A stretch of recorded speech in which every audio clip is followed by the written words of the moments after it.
ស្វាមីភរិយាទេបុព្វមិនជាដេវីតក៏ទោសថៃចំពោះការប្រមាថសាសនានិងទេវរូបតំណាងអំណាចនៃចក្រវាលបន្ទាប់ពីកងទ័ពថៃឈ្លានពាននិងបានវាយកំទេរូបសំណាកទេវរូបវិស្ណុក្នុងដែនធិបតេយ្យភាពកម្ពុជាបានធ្វើឲ្យពិភពលោកក៏ទោសជាខ្លាំងក្នុងនោះដែរគូស្វាមីភរិយាតារាចម្រៀងលោកជាដេវីតនិងទេបុព្វបានធ្វើការក្បត់ទោសយ៉ាងខ្លាំងចំពោះទង្វើរបស់ថៃលើវិស័យសាសនា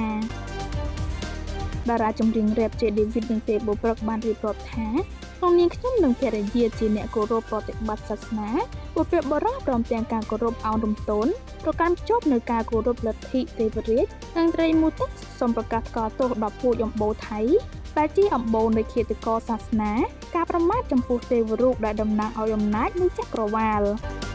ទោសនេះនឹងព្រួយធ្លាក់ជាភ្លើងដាក់ចំកណ្ដាលដួងកែវបិសាចនៃអំបូរទូមិត្តយ៉ាងពិតប្រាកដជានាពេលដ៏ខ្លីខាងមុខ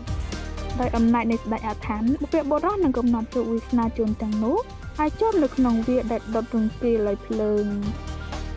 សូមឲ្យសម្លេងឧទ្ទិដ្ឋាននៃសាវកទូទាំងទ្វីបដែលបាននឹងហើយសូមដល់ទ្រង់សូមឲ្យមានអនុភាពកំទេចពុសាសដែលបានកំទេចនៅរូបសំណាកដែលបានប្រតិឋានទុកជាទីគោរពប្រតិបត្តិដ៏ខ្ពង់ខ្ពស់បំផុតមិនត្រឹមតែគូស្វាមីភរិយាលោកជាដេវីតនិងទេបុព្វប៉ុណ្ណោះទេដែលចេញមុខក៏ទោសចំពោះទង្វើអាក្រក់របស់ថៃសម្បីតែមហាជនទាំងក្នុងនិងក្រៅប្រទេសបានសម្ដែងនៅការសោកស្ដាយនិងក៏ទោសការវាយកំទេចរូបសំណាកទេវរូបវិស្ណុក្នុងទឹកដីប្រទេសកម្ពុជាផងដែរគួរបញ្ជាក់ផងដែរថាបន្ទាប់ពីកងទ័ពថៃបានឈ្លានពាននិងវាយកំទេចរូបសំណាកទេវរូបវិស្ណុក្នុងដែនអធិបតេយ្យភាពកម្ពុជាបានធ្វើឲ្យពិភពលោកថ្កោលទោសជាខ្លាំងជាក់ស្ដែងក្រសួងធម្មការនិងសាសនាស្នើដល់សាសនិកទូទាំងពិភពលោកនិងសមាគមអន្តរជាតិថ្កោលទោសសកម្មភាពទុះមិត្តអត់ប្រយោជន៍របស់កងទ័ពឈ្លានពានថៃ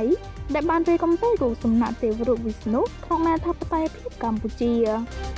ក្រសួងធម្មការនិងសាសនាចេញញត្តិថ្កោលទោសការវាយកំទេចរូបសំណាកទេវរូបវិស្ណុក្នុងដែនអធិបតេយ្យភាពនៃប្រជាណាចក្រកម្ពុជា